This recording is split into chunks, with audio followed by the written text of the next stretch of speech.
Welcome to my 1 hour long UFO and alien encounters you probably have never heard of.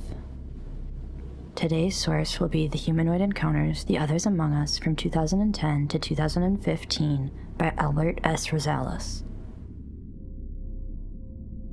This story takes place in an undisclosed location in California, February 27th, 2010 at nighttime.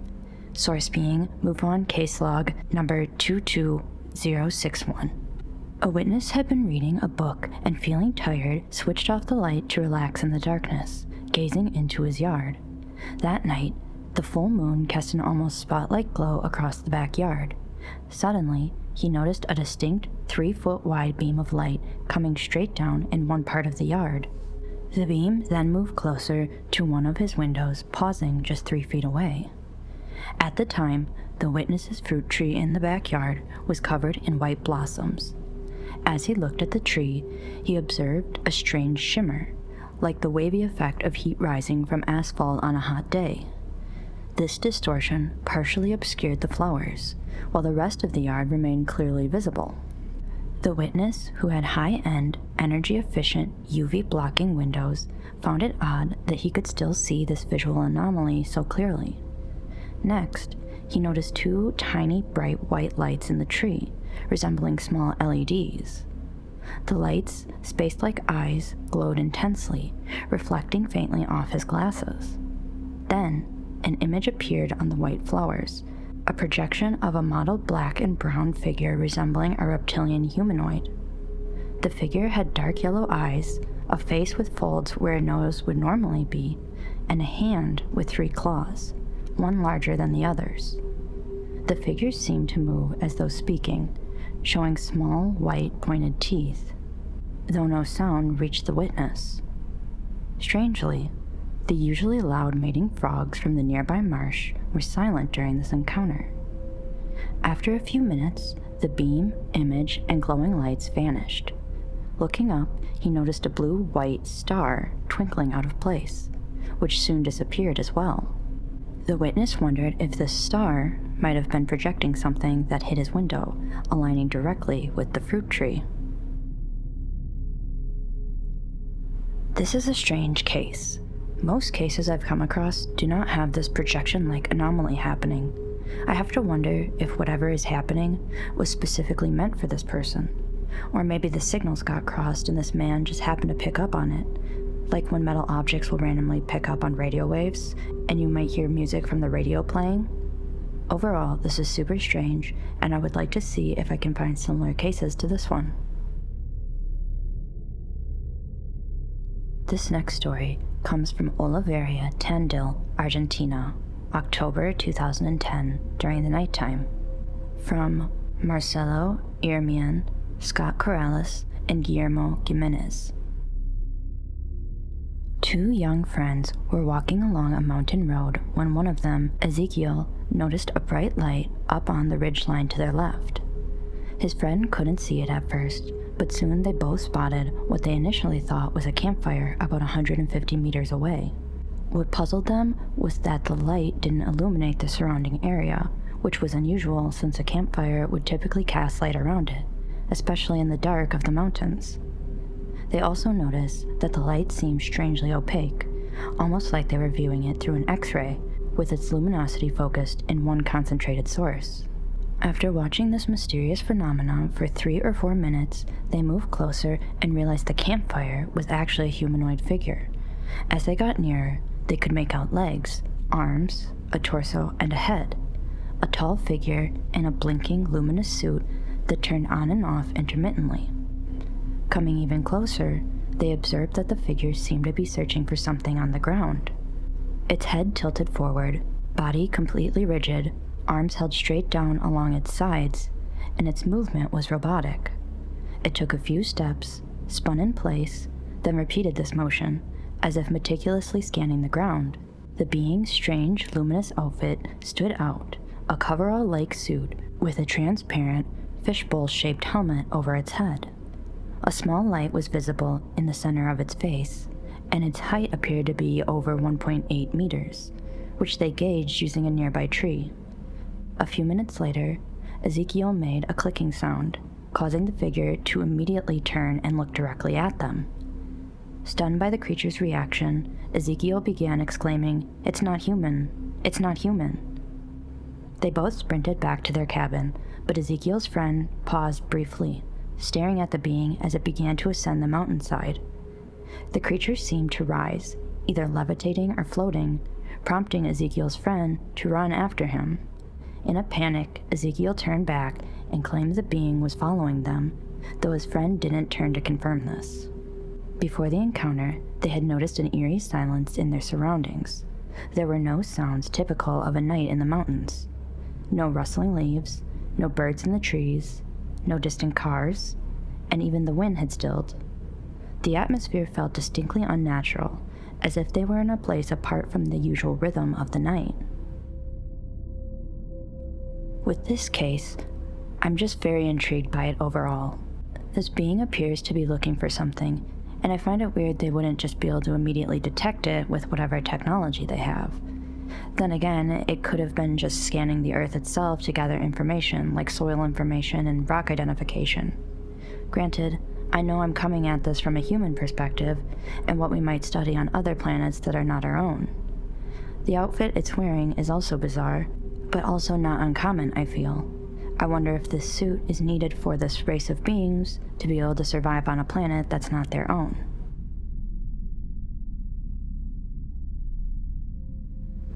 This next story takes place in Lee Summit, Missouri, February 24th, 2011 at night, with the source being UFOs Northwest.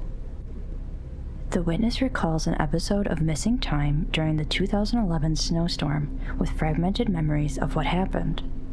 He experienced about 6 to 7 hours of lost time. Trapped in his apartment during the intense snowstorm, he remembers flashes of reddish-purple lights in his face, which seemed to daze him, and the sensation of a small hand leading him somewhere. Other colors, like blue and yellow, flashed in his eyes in a circular pattern as he was guided forward, mostly in a reddish light. He recalls being taken aboard a biomechanical spaceship and feeling little hands on him. Inside the ship glowed with pulsing lights, like a heartbeat, and he saw blue lights running along the ship's interior like veins. He remembers 3 or 4 alien beings, gray in color with large black eyes and slim bodies. The table he was sat on was also biomechanical, flat and rectangular, as if the ship itself was a living organism. He sensed that this advanced technology was somehow connected to the aliens' minds, reflecting their highly evolved nature. He couldn't remember the ship's exterior, but sensed it hovering with slightly lighter gravity, possibly in the upper atmosphere. The being's large black eyes stared into him as if psychoanalyzing him, probing his genetic memories. He felt they weren't there to harm him, but rather to help, almost as a veterinarian might help care for an animal before releasing it. He sensed that they were somehow influencing aspects of his life to improve them. Among them, he faintly recalls one gray with a beige hue, which seemed more feminine in nature. Upon waking, he found himself lying on top of the sheets, with fragmented memories slowly coming back in the following days and weeks. One vivid detail he remembered was seeing his cat hiding in the closet, clearly disturbed by the experience. So here we have another abduction case, but this one seems much more calm and possibly even kind-natured than the last. What I find so interesting about this story is the use of lights to maybe put this abductee in a trance-like state. Also the fact that he refers to this craft and inside being biomechanical, which is not uncommon in encounters. There is a school of thought that perhaps UFOs themselves are living beings instead of just nuts and bolts like a car might be. I find that to be a fascinating theory, and it really makes you think. And then we have what seems to be these beings possibly helping him. Maybe they were curing an unknown or undetected illness he had yet to find out about. But then again, why would they help him like this? Was this just an experiment? Was the comparison to the vet catching and releasing a wild animal what was happening here? Maybe these beings do this more often than we know.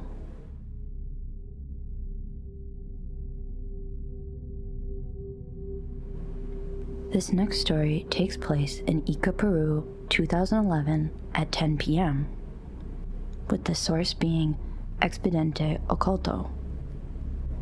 University professor, engineer, and paleontologist Klaus Honninger was gathered around a campfire with several other scientists under a clear night sky when the group suddenly noticed a bright light about 300 meters away, hovering above a small hill. Rising into the sky, the light appeared attached to a long object about 100 meters in length, according to Honninger. The object remained stationary over the hill as smaller lights, about 14 luminous spheres, began emerging from it. These smaller spheres shot off in different directions at incredible speeds. After a while, one of these spheres approached to within 50 meters of the group, illuminating the desert floor as if searching for something. Minutes later, the luminous spheres started returning to the larger object from various directions. The large light then descended behind the hill and disappeared from view. At one point, Honninger noticed two strange beings nearby that didn't appear human. The beings were tall, between 2.2 and 2.3 meters, with elongated heads tapering to a point, thin bodies, and long, almost knee-length arms.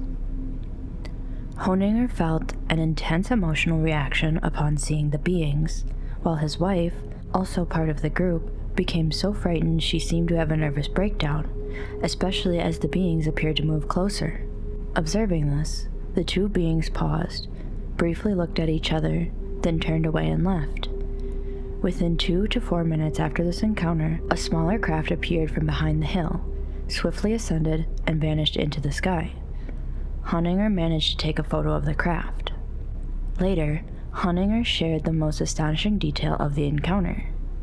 He believed he had a telepathic exchange with the beings. When he was about 30 meters away, he began speaking words he couldn't remember afterward, though his companions did. During this exchange, he reassured the group not to be afraid, saying that the beings meant no harm. He later recalled mentally asking them if they were extraterrestrials and where they came from. The answer he received was deeply unsettling. The beings told him they were from Earth and had been living among us for thousands of years, predating human presence on the planet. So, what I like about this case is that this group of people aren't just random civilians, but they're all scientists, which I feel lends credibility to this story. Scientists, in my opinion, look at the world and all things very logically, and for them to admit that they saw something they could not explain speaks volumes. I also want to point out that he appeared to speak to these beings with his mind, which I feel is not uncommon in alien encounters, and I would love to know how that works, if we are to take these stories at face value. I also find it interesting that these beings apparently picked up on Honninger's wife's emotions, and seemed to almost respect that they were causing her extreme distress and back off, which I feel this is not common in encounters. I wonder why it was different this time.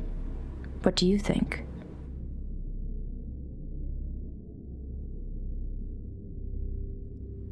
The next story takes place about 2 kilometers north of Obertraun, Austria, May 11th in the afternoon. The source being Phantoms and Monsters blog. The witness, Gregor, was exploring a narrow cave recently discovered by a colleague. The cave lay on the opposite side of a descending mountain range, nestled in the foothills near the eastern shore of the Hallsetter Sea. As he carefully moved through the constricted passageways, he suddenly heard voices emanating from the darkness ahead. He stopped, taking a moment to collect a few samples from the cave wall by chipping at it with his pick. Pushing deeper into the cave, about 50 meters further in, he heard the voices again. Having spent time in caves before, Gregor was used to the odd echoes and Doppler effect sounds that could occur, but these voices felt unmistakably different. Gregor stood completely still, listening intently as the voices seemed to drift away. After several minutes of silence, he continued deeper into the cave, almost crawling now as the passage narrowed further. After traversing another 40 meters, he ascended into a large chamber. This open space could comfortably fit several people, a welcome respite from the cramped passages. On the opposite side of the chamber, he spotted 2 wide openings. Both appeared unnaturally smooth, as if excavated by machinery. The air here was thick with a pungent, rotting odor that made him cringe. As he examined the chamber, he noticed an unusual red iridescent sheen that glimmered off the rock floor when his flashlight passed over it. Crouching to collect a sample of the curious rock, Gregor froze as the voices returned, this time seeming to echo from one of the passageways. Fear gripped him, and he decided to retreat, inching his way back through the narrow passage. After squeezing back several meters, he managed to turn his head just enough to glance back into the chamber. To his shock, he saw a faint yellow light emerging from the left-hand opening. The light moved slowly, and soon more yellow lights followed, gliding through the passage and into the chamber. As they entered, they exited through the opening on the right. He could finally see what was creating these eerie lights. Gregor's body was flooded with terror. His limbs froze as he stared at the beings passing through the chamber. They were humanoid in form, but unmistakably not human. Varying in height, each creature was powerfully built, resembling muscular lizards that walked upright. Gregor struggled to find a better description for them. They wore dark-colored, full-body uniforms that extended down to cover their feet, leaving little visible of their actual skin. Each creature had a pronounced muzzle, and their long tails swayed purposefully as they moved forward. The arms and legs were massive, and even through the uniforms, Gregor could discern their muscularity. To his astonishment, the beings appeared to be speaking to one another. The voices sounded human, though he couldn't make out any words or understand the language. Gregor counted at least 20 of these lizard-like creatures, all moving in single file as they passed from one chamber opening to the next. When the last of the creatures vanished, Gregor seized his opportunity to escape. He hastily withdrew from the cave, barely able to recall the journey back. He later wondered if he had been in shock, as his memory was hazy from the moment he fled until he somehow found himself back in his office. Gregor felt compelled to document his experience, so he began keeping a private journal detailing the encounter. Interestingly, his colleague, the one who had initially discovered the cave, mentioned exploring the area again afterward, but never reported seeing the chamber, the passageways, or any sign of the strange being Gregor had encountered. So this encounter has a lot going on. If you've read enough paranormal stories, it isn't unheard of for caves to have some sort of supernatural powers, like people finding passageways they can never find again, or downright never finding the cave they explored again. Now I do want to sort of lend some logical thinking to this case.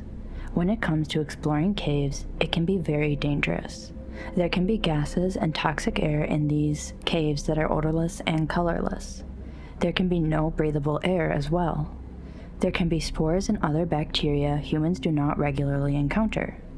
I think it's important to remember logical and critical thinking when it comes to any kind of paranormal story, as I firmly believe in Occam's razor theory. The most mundane explanation is usually the correct answer. That being said, I can also see that sometimes strange things happen that cannot be explained with rational critical thinking. I also want to point out that the red iridescence on the rocks could have been some sort of bioluminescent life, like some algae in water. Perhaps Gregor was unknowingly inhaling some sort of gas, spores, or bacteria to possibly cause audio and visual hallucinations. Obviously, I can't say for sure, but that's just one thing to think about. Granted, I would assume his colleague, who had also been in these caves, might experience something similar to him, as he would have been inhaling the same substances. The creatures seem utterly weird, but also not unheard of. Lizard people sightings have happened before, and perhaps a cave is the perfect habitat for them. This whole situation is very strange and leaves me with a lot of questions and basically no answers. What are your thoughts on this story?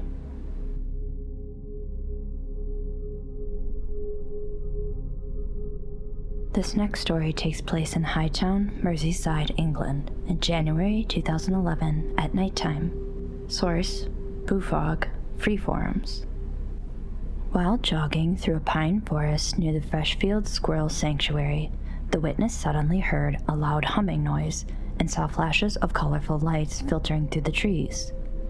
Startled, he paused to watch the lights for a moment before deciding to get closer. He pushed through the trees into a clearing, where he saw a saucer-shaped craft hovering about 30 feet above the ground. The craft was encircled with flashing lights, yellow, red, blue, and green, blinking in a synchronized pattern. At this point, his memory went blank. The next thing he remembered was waking up in a chair, strapped down with what he described as metal restraints and with a bowl-like apparatus around his head, similar to the hair dryers found in old salons. Surrounding him were several screens, each flashing strange symbols and sequences of numbers. The numbers appeared normal, 1, 2, 3, etc., but the sequences were unfamiliar. Every time the number 3 appeared, an intense pain shot through his head. Then he blacked out again. From this point on, his memory became fragmented. At one moment, he recalled running down a corridor with walls that looked like polished steel or chrome, dimly lit by orange lights. Turning a corner, he saw 4 tall, grayish-green humanoid beings with unsettling expressions. Frozen in place, he felt paralyzed, unable to even collapse or turn his gaze away from their fixed, dark eyes. His memory blurred again. The next clear memory he had was waking up on a table, surrounded by the same humanoids. Strapped down once more, he felt tubes inserted up his nostrils and his mouth held open by a device. One of the beings forced a large tube down his throat, pumping a substance into him. He struggled to breathe, feeling as if he was suffocating, and then he lost consciousness again. When he awoke again, he found himself lying on a beach near the pine woods, close to the sand dunes. His stomach felt as though it were burning, accompanied by a strange sensation like something crawling inside. Feeling nauseous, he soon vomited a thick black substance. Disoriented, he eventually made his way home and tried to explain to his wife what had happened.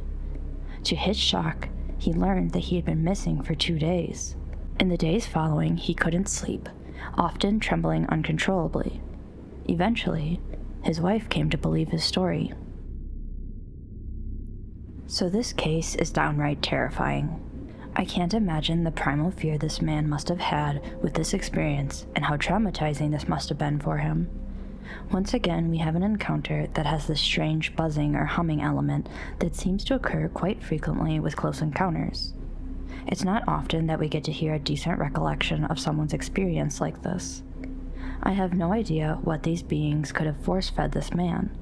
Was it some sort of test or experiment? And then to vomit up some black substance sounds like something straight out of a movie. Do you have any ideas what could have happened to him?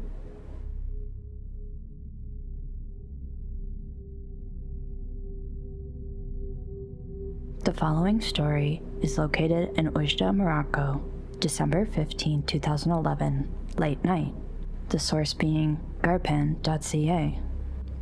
The 23-year-old witness, who, along with his family members, had previously experienced unusual encounters, had a particular experience on December 4th, 2011, at around 3:30 p.m.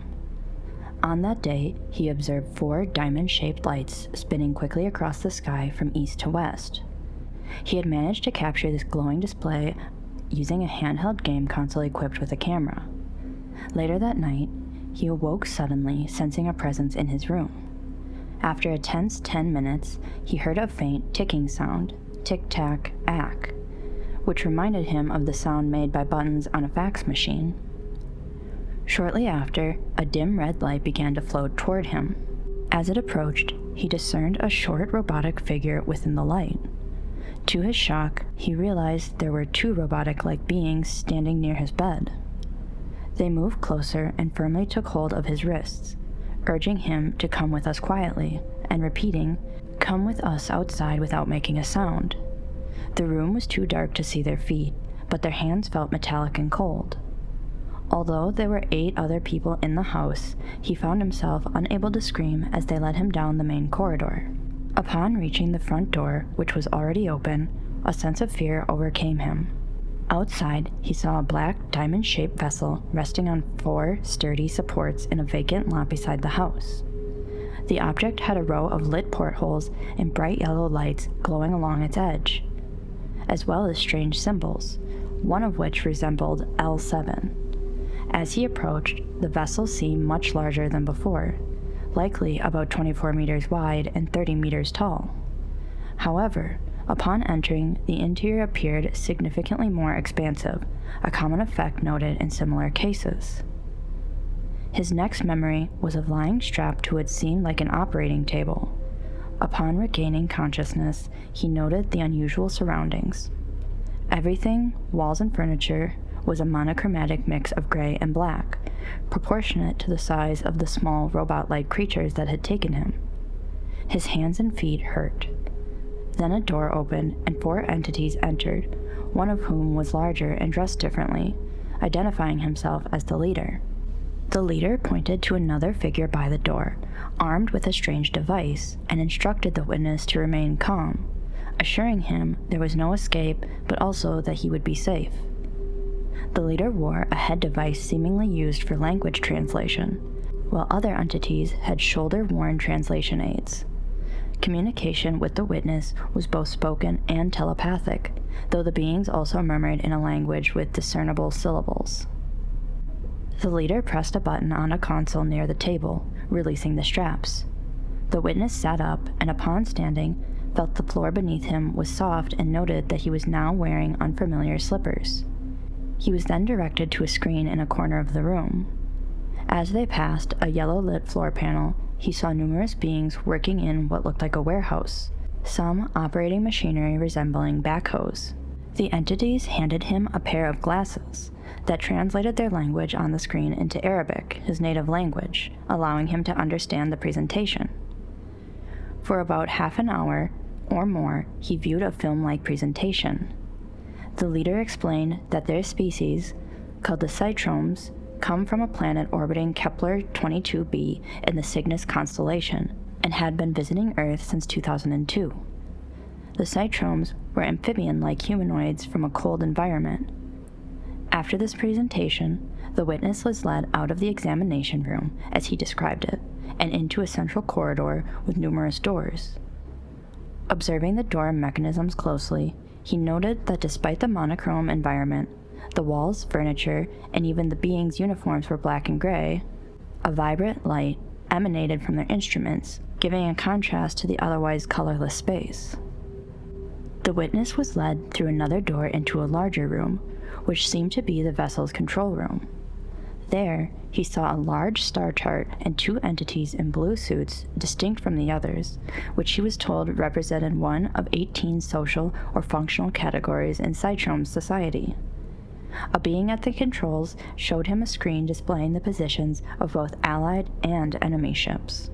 The screen featured 2 blue dots, signifying 2 Allied vessels hovering near an airport north of Ojda. Following the control room visit, the original robot-like entities escorted him to a doorway. The leader stood at the threshold, telling him, "See you on February 15th, 2020, in the forest of Sidi Mafa south of Ojda." The witness, confused, asked how this was possible. The leader explained that they planned to establish a new base in another dimension, making it undetectable to humans. The robot-like beings led him back to the doorway of his house, returned his slippers, now mysteriously cleaner than before, and left. The vessel's door closed, and it ascended slowly, emitting a faint smoky odor. The following day, he recounted the entire event to his family. Here we have another fascinating abduction story. Now, I will admit, out of all alien and UFO stories, I have the hardest time believing highly detailed abduction cases just because they are so literally out of this world. But I try to keep an open mind and be as unbiased as possible. There's also a lot to take in with this account. So it appears this is not a first-time experience for this person or their family. And again, I just want to at least throw some sort of logical thinking behind this, that perhaps there was a carbon monoxide leak in their house, causing everyone to think that they are having these strange experiences, I don't know. This is just how I like to look at most things, and you're absolutely free to disagree with me.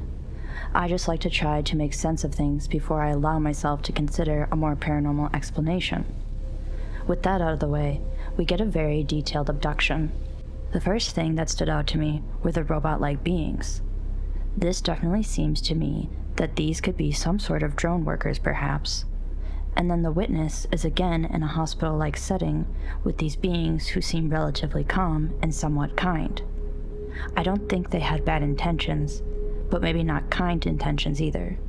Perhaps neutral intentions. If you read up on close encounters, being told of where these beings come from and having star maps are not uncommon. The most I wonder about is why tell us? Does this have some sort of significance of telling us this extra information?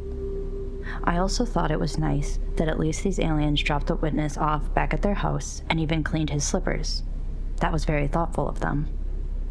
And I feel like you don't hear something like that often.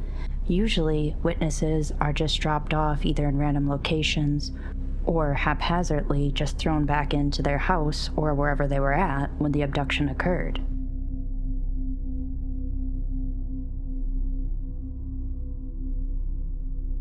This next story takes place in Santa Rosa, La Pampa, Argentina, September 20th, 2010, 8:15 p.m. Source: Guillermo Jimenez, Planeta UFO. A woman reported being visited by a strange entity in her home, which she believed was the same being that had appeared a few months earlier. This encounter left her with a series of burns on her arms after the entity made contact with one of her limbs. The disturbing incident was quickly reported to the Centro de Estudios OVNIs, CE-UFO, and within hours, an investigator arrived to begin a field study. Beyond the marks on the woman's face, the investigator discovered large, unusual footprints in the dirt of her backyard. Her family had also reached out to CE-UFO for assistance. According to the witness, the entity stood about 2 meters tall with an extremely thin body and long limbs. Though it appeared frail, it demonstrated surprising strength when physical contact was made. The figure had no visible ears, and its eye cavities seemed hollow except for a reddish glow, as if tiny lights were embedded. Its nose was almost non-existent or flattened like that of an ape, and its mouth appeared as a barely perceptible slit. The witness was struck by what she described as the being's wrinkled or fish scale textured suit or skin. Its hands were large, with rounded fingers, and the feet, which she noticed in this encounter, seemed segmented into 3 parts, though it was unclear if this was due to footwear. The being's skin or suit was a dark shade, possibly gray or greenish. It appeared in her home around 8:15 p.m., though the doors were closed and how it entered remains unknown.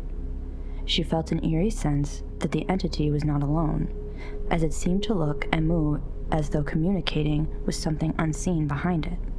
Overwhelmed, she reacted by saying, "No, not again, no," as the entity firmly grasped her face, leaving dark marks on her cheekbones, visible in photographs. The woman's son was among the first to assist her and reported hearing a high-pitched buzzing sound like a sharp beep. The encounter lasted only a few minutes, after which the woman calmed down and shared her experience. What I find interesting about this case is that once again, we have an encounter with some sort of buzzing sound that seems pretty common in UFO reports. It makes me wonder if this is some sort of effect from a craft or possibly the being itself. Another thing I find interesting is the way this being was described. It almost seemed to me that whatever it was could have been a sort of robot or just not sentient. Maybe aliens use drone-like robots to do the physical work they cannot do with Earth being so far away. What do you think about this case?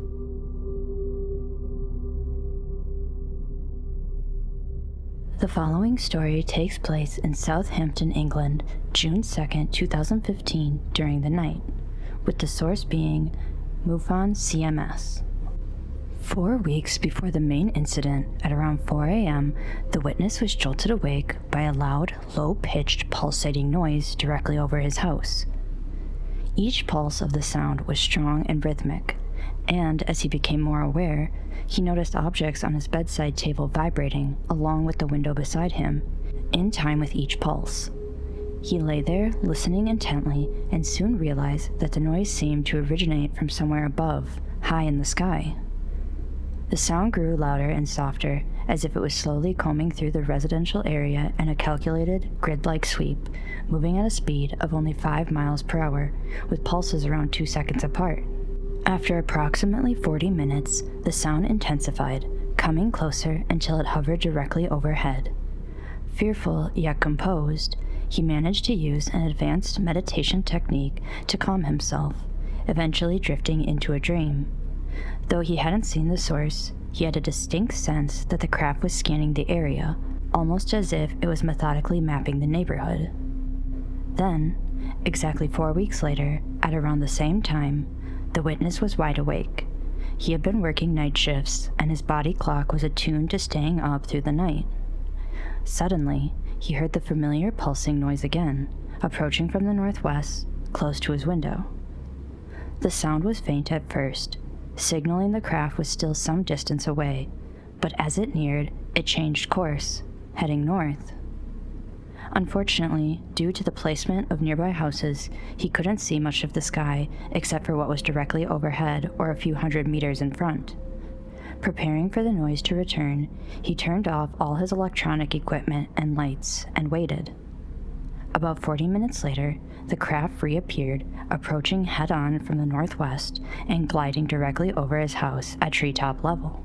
This time, he caught sight of it, a massive structure blocking out the sky. He estimated its wingspan to be nearly 400 meters across and around 600 to 800 meters in length from nose to tail. This entire underside was obscured by rows of powerful yellow and orange lights arranged in a grid pattern, similar to those on a police helicopter. Every 50 meters or so, brighter spotlights shone, casting thick beams of light through the sky. These lights moved in an independent, scanning motion, pausing on points of interest before shifting rapidly to another part of the ground. Toward the end of the craft, he noticed what appeared to be a large room suspended beneath it. It resembled a portable cabin, roughly 30 meters wide and 20 meters deep, with the front face covered in windows framed by heavy, dull, blue Victorian-style panes. Each window was encrusted with a thin layer of frost and ice, reminiscent of the texture on an extremely cold bar tap. Though the window glass was thick and yellow-tinted, he could barely discern a dim glow of light emanating from inside. This cabin hovered alarmingly close, clearing his roof by only about 10 meters. The entire scene was lit by the bright lights above, and the cabin itself looked like an antique Victorian train car with a modern carbon wing.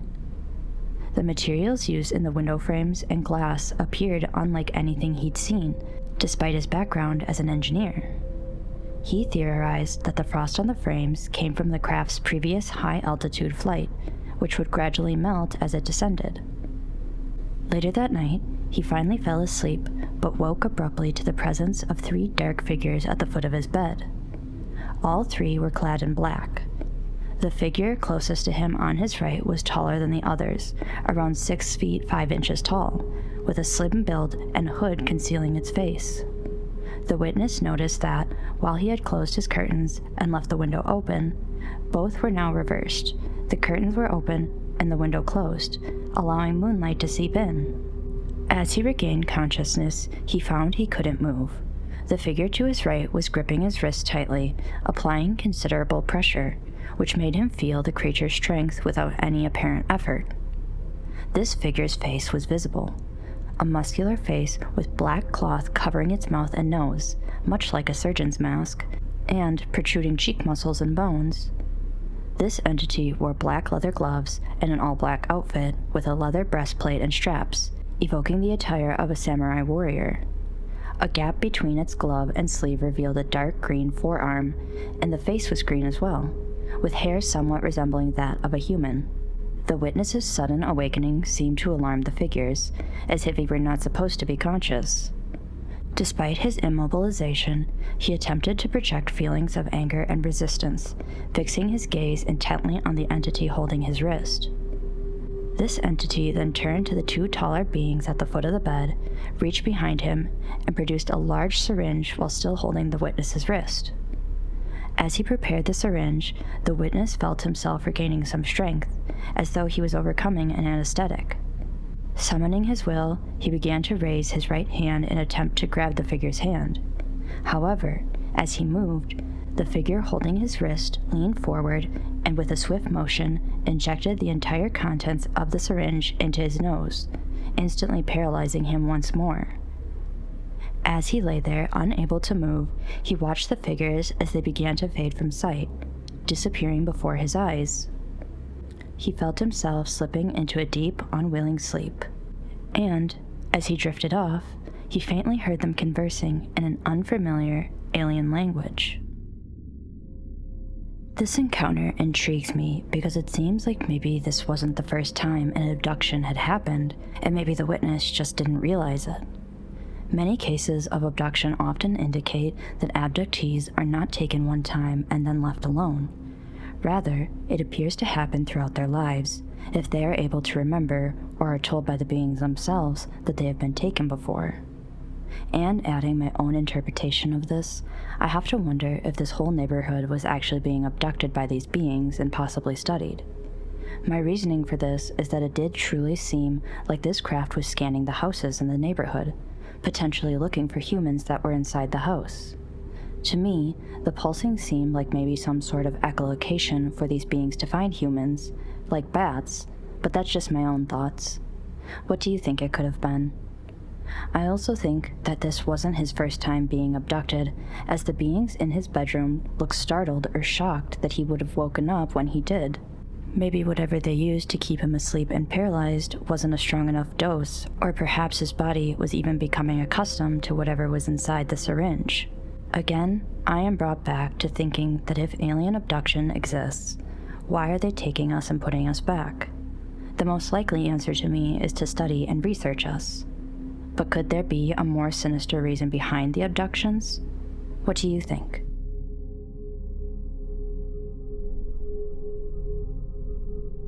This next story takes place in Naples, Florida, June 17th, 2011 at 10 p.m., with the source being NUFORC.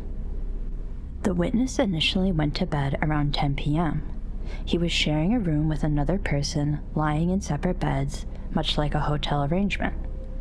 Eventually, everything seemed entirely normal when he drifted off to sleep. However, he regained consciousness in an environment that felt strikingly different, what appeared to be a hospital room. As he slowly became aware, he noticed he was lying flat on his back on a bed resembling a hospital bed. His initial thought was that he was indeed in a hospital, but something about the room felt strange. As he looked around, he observed that the walls were a metallic color, which unsettled him since he knew that hospital rooms typically have bright, welcoming colors, not metal walls. This oddity triggered a heightened sense of awareness, and he described feeling like he went into defense mode. Trying to assess his surroundings, he scanned the room more closely. To his right, he saw 2 people, and at the foot of his bed, 2 more. Then, on his left, he noticed someone sitting in a chair angled toward his bed. This person caught his attention. It was a woman. As he continued looking around, he realized with increasing panic that he couldn't move. He described it as being awake, but completely paralyzed, his mind alert, able to see everything, yet trapped in place. The woman seated to his left appeared human, and he vividly recalls her telling him not to worry, reassuring him that everything would be over soon. She then took a needle and inserted it into his left arm in a manner somewhat like how an IV might be placed, yet it felt distinctly different. There was no tape or gauze securing it, which he found odd compared to a typical hospital setting. The needle itself appeared metallic, but he couldn't quite discern if it was unusually dull or exceptionally shiny. It looked like no metal he had ever seen before. Her words, though meant to reassure him, instead sent him spiraling from defense mode into full panic mode. At that moment, he noticed another figure standing by his feet, holding an object resembling a flashlight. This flashlight had visible LED bulbs arranged in a peculiar pattern. He recalled that through some form of mental communication, he was told this device was for identification purposes, something to determine his identity or location. Each LED bulb seemed precisely positioned, forming a pattern that somehow differentiated or tracked individuals. The person held the device to his right foot, touching it there. Though he felt no pain, he blacked out shortly afterward. The next time he regained consciousness, he found himself still in the same metallic-walled room, now alone. Unsure of how much time had passed, he noticed he could now move. Near his feet, there was a door matching the metallic color of the walls, and he decided to open it. Stepping outside, he found himself in a diagonal hallway, a smooth, metallic surface extending about 100 feet ahead of him. He turned right, walking about 10 feet before coming upon another door, which led to a room identical to the one he just left. Closing it, he continued down the hallway in the opposite direction, passing about 10 identical rooms until he reached what seemed like a central area or pivot point within what he presumed was a V-shaped structure. At this point, he came upon a large window, approximately 30 feet tall and 70 feet wide. Peering through, he saw Earth, which he described as glorious, though the sight intensified his realization that he was no longer on his home planet. As panic set in, he noticed beings passing by him, none of them human. One particular figure caught his attention. It had olive-toned, textured skin that looked both wet and dry, reminiscent of a lizard or snake. Its facial features appeared to blend attributes from various ethnicities, a mix of Hispanic, African, and Asian traits. Most notably, it had gill-like slits along its cheeks, much like fish gills. He estimated the figure stood between 6.5 and 7 feet tall. In desperation, he asked the being, "Is this real?" In response, it reached out and held his hand. The next thing he knew, he was back in his own bathroom, staring into the mirror.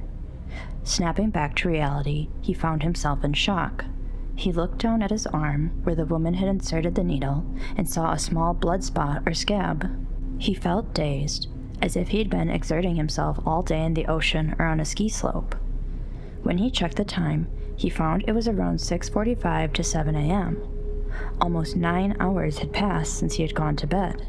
Despite the time lapse, he felt as though he hadn't slept at all. About a week later, an unusual mark, identical to the shape of the LED lights from the device touched to his foot, appeared on his skin. He claims that to this day, the strange mark remains. Again, we have another very weird abduction case here, and I feel like this one is extra special because of how much information we get from this close encounter. For most abduction cases, it really does seem like most beings are studying us, and I can't blame them. I mean, wouldn't us humans do the exact same thing if we were the aliens? And what really makes me believe this is that it basically seems like this person was caught, tagged, like you would do with wild animals, and then released back into his natural habitat. What I do find weird is how often it seems that these abductees are able to break loose and explore the ship or craft they are in. Maybe these beings do this on purpose. Maybe their restraints just suck. I don't know. With him being in this hospital bed, it seemed to me almost as if some of these beings were shadowing perhaps the leader of this group, like how medical students will shadow doctors at work. I'm just trying to relate this to our human experiences to try to make sense of it all.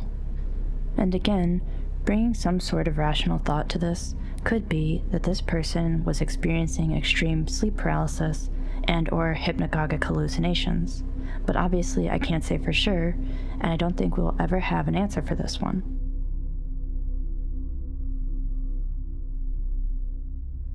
This next encounter takes place in my home state, Wisconsin, on August 20th, 2011 at 2 a.m.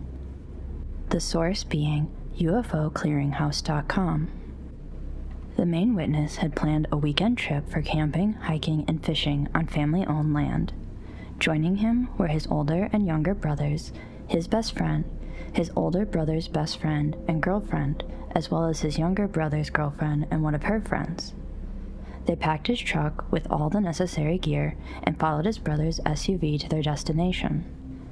Arriving in the early afternoon, they began unpacking their supplies and carrying everything to a cabin in the center of the property, next to a small lake. After a few hours of setup, they had everything in place and soon decided to cool off with a swim in the lake. As evening drew near, they set up a campfire, gathered around and cooked dinner, and discussed their plans for the upcoming school year. Around 10 p.m., a brilliant blue light suddenly streaked across the sky, illuminating everything for a brief moment. They watched in awe as the object passed overhead before fading from view. The group speculated about the strange sight, concluding it might have been a large meteor, and soon returned to their conversation. By midnight, everyone began retreating to their tents for the night. The main witness whispered to his girlfriend, suggesting that they head back to their tent for some private time. However, he stopped mid-sentence when he noticed something moving along the trees on the opposite side of the lake. Standing up quickly, he called out for his older brother. His brother, initially irritated and preoccupied, told him to go away. The main witness called again, insisting this was important, prompting his brother, best friend, and their girlfriends to join him. Upon seeing the object, his brother exclaimed, "What the hell is that?" The object floated close to the lake's surface, moving slowly from side to side, casting a soft glow over the surrounding area and the water. Strangely, it emitted no sound. His brother hurried to the SUV to retrieve a pair of binoculars, examining the object more closely and noting that it appeared featureless. The object hovered over the water for another 2 minutes before abruptly disappearing, as though someone had simply switched off a light. They stood in silence, wondering where it had gone, noticing only a faintly glowing circle on the water where the object had been. This glow faded within a minute, leaving no trace. Roughly 2 hours later, everyone had settled into their tents for the night. The main witness awoke briefly, shifting to find a more comfortable position. He noticed the campfire still burning and saw that a battery-powered lantern had been left on. Contemplating whether to turn it off to save battery life, he suddenly froze when he saw shadows moving outside the tent. One shadow passed by. Another followed. Then another. And finally, a fourth. At first, he thought it might be someone from their group, but quickly dismissed this idea. Each shadow appeared to be about 3 to 4 feet tall, with an unnaturally thin frame and disproportionately long arms that nearly reached their knees. The figures seemed to move slowly, looking around the campsite and occasionally shuffling near the tents. He held his breath, hoping they wouldn't check inside his tent, and at one point, he felt the fabric of the tent press inward as one of the figures brushed against it. Fortunately, they did not attempt to enter. After about 10 to 15 minutes, the figures left as they had come, moving away in a single file line. 10 minutes later, flashes of lightning lit up the sky, followed by the rumbling of thunder. A summer thunderstorm rolled in, and he eventually drifted back to sleep. The next morning, his brother woke him up, mentioning that raccoons must have gotten into their campsite, having moved some items around. The main witness shared his story, but his friends dismissed it as a dream. So here we have an interesting encounter. First, I think I agree with the bright blue object they saw streaking across the sky. It most likely was a meteor burning up in the atmosphere, and the reason it would be a blue color would be that the meteor was rich in magnesium, and that's the color it gives off when burning up in our atmosphere. Is this somehow related to him seeing a craft and then beings? Now, I have no idea what this strange light hovering over the water could be. Could it have been the rare phenomenon ball lightning? Maybe. I know Wisconsin is also known to have some spook lights, so that could be it, whatever causes them. And with the light just blinking out, this is my personal theory that perhaps if this was a craft, maybe they realized they were being watched and quickly turned down some sort of cloaking device. I really don't know. The scariest part is being in your tent and suddenly seeing shadows of humanoid beings. What were they doing around the camp? Were they just checking things out and trying not to disturb the campers? What do you think was happening?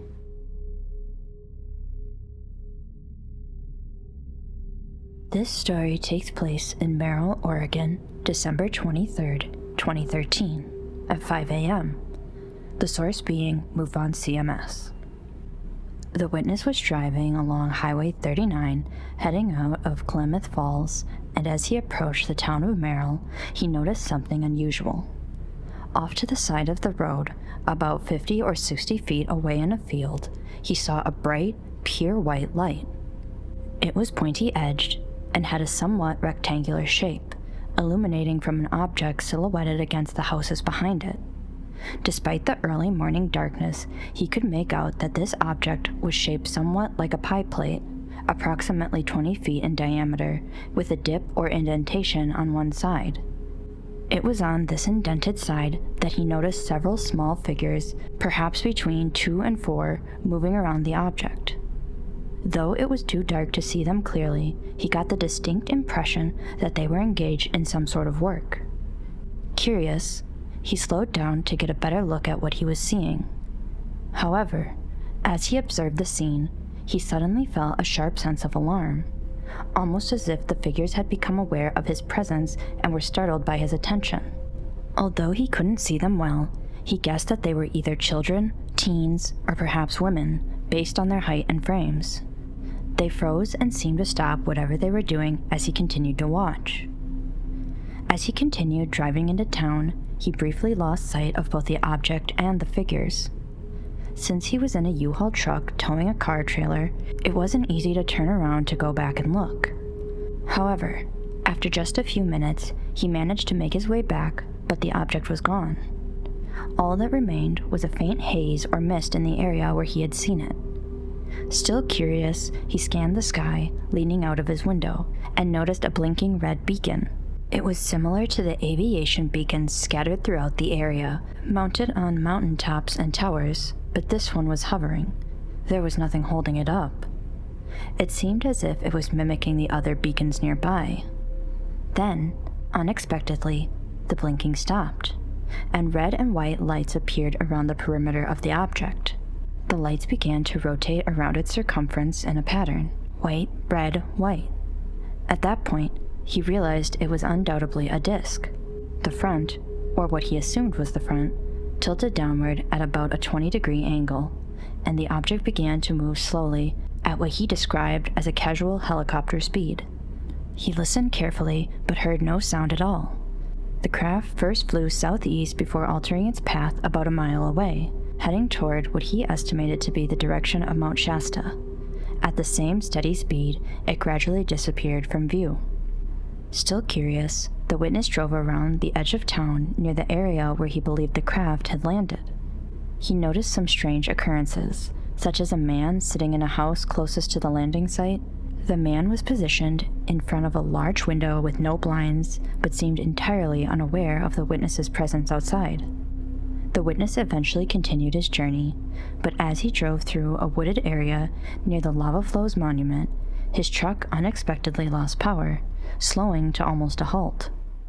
Despite previous stable cell signals in the area, he found that he couldn't make any calls or send texts.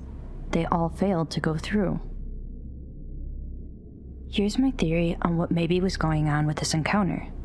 To me, it almost seemed as if the witness came across possibly a broken down UFO, and I feel like it could be interpreted that way with the details given in this story. Perhaps the aliens had hit something, causing the dent to their craft, and had to make an emergency landing to fix their ship, just like sometimes we humans get a dent or wreck our own vehicles. I feel like these beings possibly thought they'd be safe to quickly stop in this area, although it seems strange that they would think that considering this was in a neighborhood. Maybe they used some sort of cloaking device that made humans not be able to see them. Perhaps this device was also damaged and flickering in and out, and the witness just happened to see them at the right time. Again, this is just my own personal theory. Let me know if you have any other ideas on what could have happened here.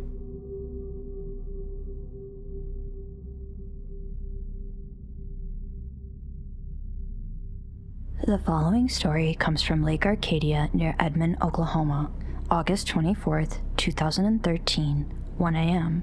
Source being MUFON CMS. The witness had planned to spend the weekend out by Lake Arcadia. He was a member of a fraternity connected to a nearby university, and they had just wrapped up their annual back-to-school gathering with some of the other members.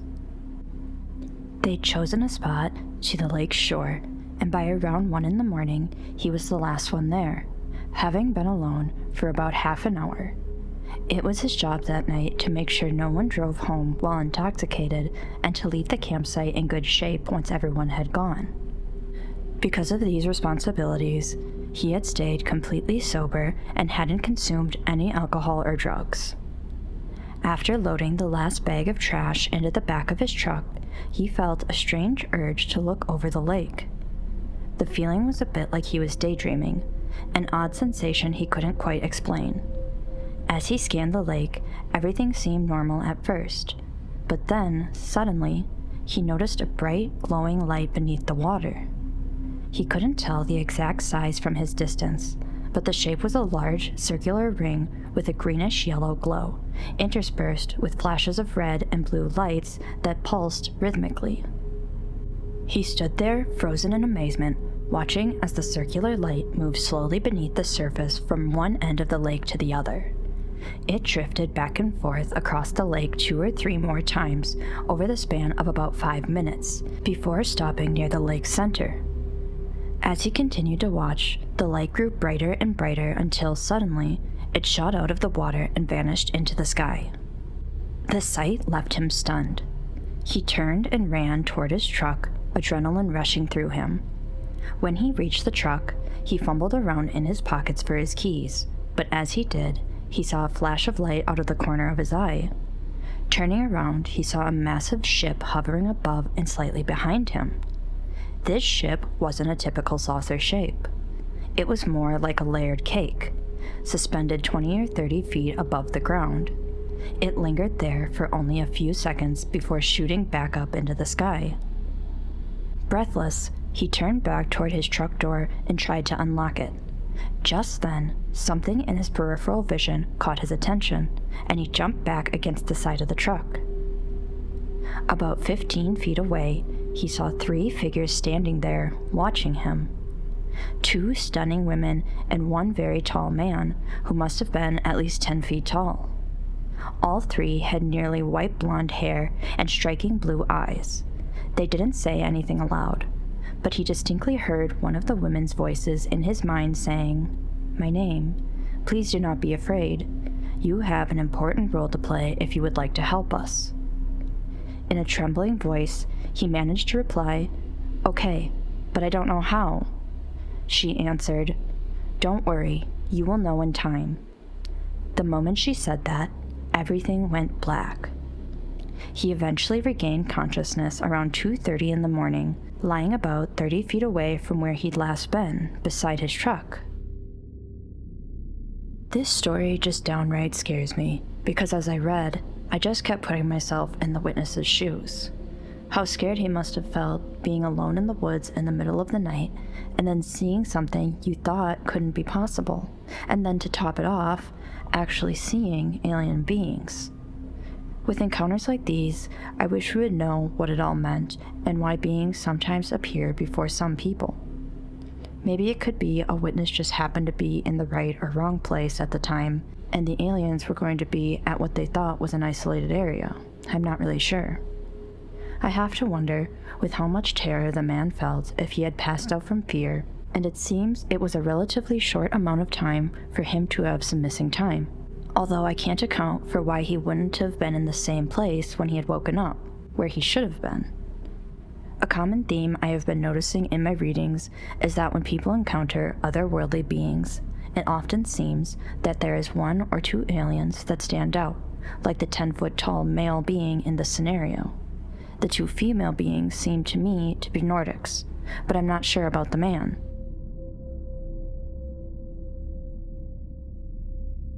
Thank you for watching my video. I hope you enjoyed it. Please let me know in the comments if you would like me to continue doing hour-long videos instead of my usual 20-minute videos. As always, don't forget to like, subscribe, and hit the notification bell to catch all my content. If you have your own paranormal stories, feel free to leave it in the comments or go to my subreddit r/ihaveaspookystory. Maybe your story will be in my next video. Good night, sleep tight, and don't let the shadows bite.